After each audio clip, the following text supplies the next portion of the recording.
guys! Wow! Naglilinis ako dito sa glass panel eh. Nakalahati ko na siya. Sinimulan ko dun sa gilid, ay dyan, tapos dito sa harap. Nagpahinga na ako kasi hapon na eh. Ayoko namang i-force ang katawan ko, no.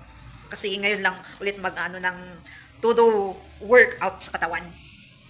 Eh, nanood-nood lang ako sa social media. Tapos biglang may nabasa ko sa comment na kasi isang kwan eh, sumasayaw na babae at lalaki tapos yung action nila, alam nyo na yun, yung thing ng babae at lalaki. Eh, doon pa sa sayawan mismo, hindi, yung iba, hindi makapaghintay tapos may isa nag-comment na, sana yung mga ganyang video is patigil na, kasi binabastos nyo rin yung sarili nyo dyan. At mag, parang ano ba yun? Mag, welcome or ano ba yung isang word?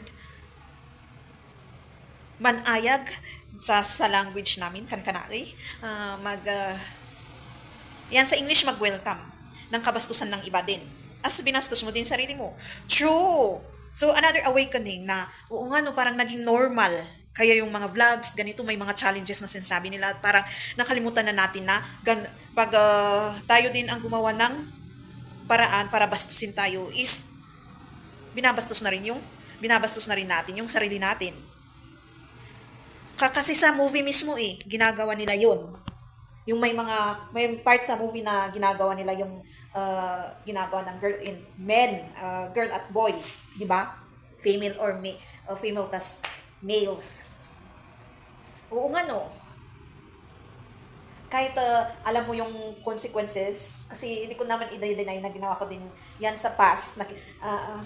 Makikita nyo naman sa video ko. At ang pasasalamat ko din naman doon is isa din yun, naghagot ng aking monetization.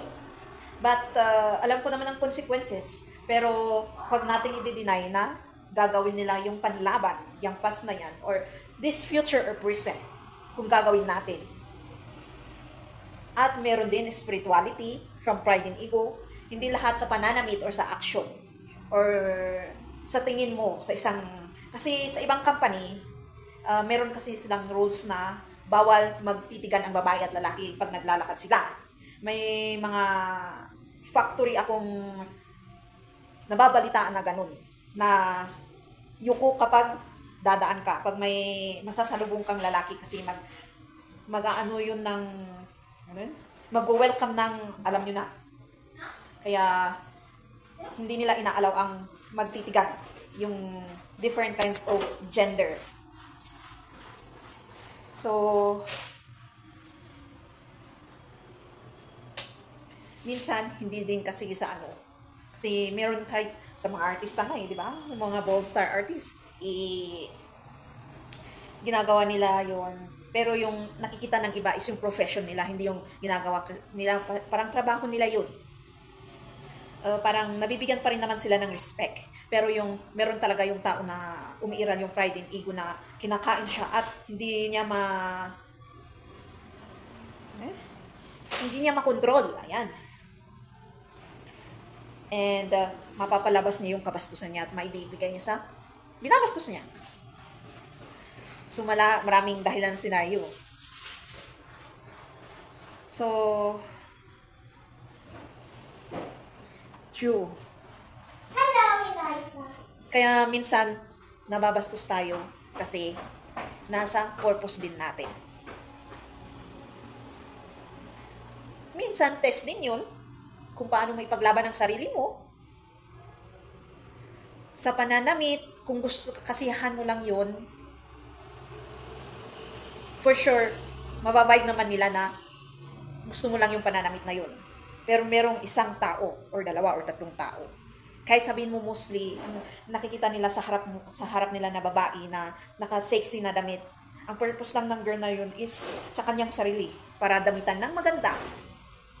Meron pa rin babastos sa kanya. Depende rin sa mindset ng tao, ng isang babae or lalaki, kasi pwede babae din namang bastos eh. And kahit nga yung maganda yung pananamit, maraming nag-confess din or nagkukwento sa social media na ako nga balot na bulot, isa akong alam mo naman balot na balot yung Muslim, di ba? Or yung mga girls na boyish or yung talagang gusto lang yung normal na damit, long sleeve, pantalon, nababastos pa rin sila. Meron at meron talagang mangbabastos. Pang test and depende rin. Mas mababastos talaga yung babae na ang nasa isip is mang-akit na sinasabi nila. Ba't ka naman kasi, magko-complain? Kasi mostly nagko-complain pa sila kung yan ang gusto mong damit. Diba? Pero pag kasiyahan, okay lang siguro yun. Depende sa mindset ng tao yung nakakakita sa'yo. So, nasa energy natin yan, kung anong ibibigay natin. So, paano kung lahat ng lugar na yun is mindset is ganun? Yan ang mahirap. Yan ang mahirap. Yung sa isip mo lang at sa damdamin mo, gusto mo lang damitan yung yung katawan mo ng ganun na damit. Pero lahat ng tao, kasi alam ko may ganun na lugar eh. Yung tititigan ka talaga, baba hanggang taas, taas hanggang baba. Iwan mo ba kung kakainin ka ng buhay dahil sa titig. So, lahat tayo be open-minded dapat talaga. Yung hindi lang open, pero very, very open-minded. Kasi, and always pray kung gusto mong talagang mag-fashion. Kasi fashion yun ngayon sa atin eh, di ba? Ng mga ganun na damit. Pray to God na, ito ay kasisihan ko lang na wala akong ihahangad na kabastusan sa ibang tao. So, prayer lang talaga pag maglalakad tayo. Kahit saan. Lalo kung ibang lugar. Kahit lugar natin. Or kahit kapamilya natin. Kasi mahirap din ngayon. So, kasi kahit anong gawin natin eh. Magdamit man tayo ng maayos or hindi ganun pa din. So, ang Panginoon lang ang sagot dyan. Prayer before lumabas. Before ka lumabas sa kwarto mo, kasi doon ka naman unang lalabas. Kasi, of course, may kapatid kang lalaki, kung makatira kayo sa isang bahay tapos magkakaibang, may uncle, may auntie, tapos may mga pamilya sila. Yung iisang bahay pero hindi lang kayo na magkakapatid or mag-aama or mag-iina ang nakatira. Mostly, ganun kasi dito sa atin, di ba? Paglabas mo din sa labas ng bahay, yan, mga uncles, cousins, tapos sa labas pa, ibang tao. So, ayan. Kung kunwari, nangyari sa inyo yun, i-take nyo na lang as a gratitude of test na, okay, next time, iiwasan ko yung tao na yan, or i-pray ko na lang yung tao na yan na magbago ng pag-isip, ng mindset. Tapos, kung gusto mo pa rin, kasi hindi natin maiiwasan eh, kung gusto mo pa rin talaga magdamit ng ganyan, or mag-ayos ng ganyan, kasi kahit make-up, hair, mababastos tayo eh. Persecution or panlalait, bastos din yun eh.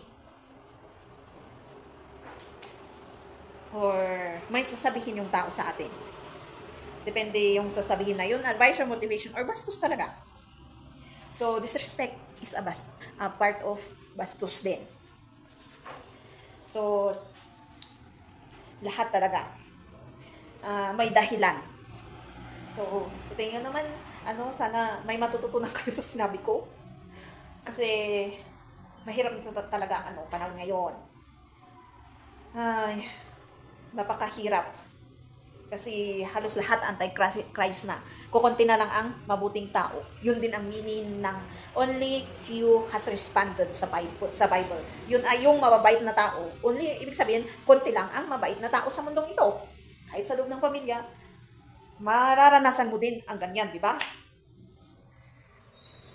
So, ang paraan lang is always pray to God na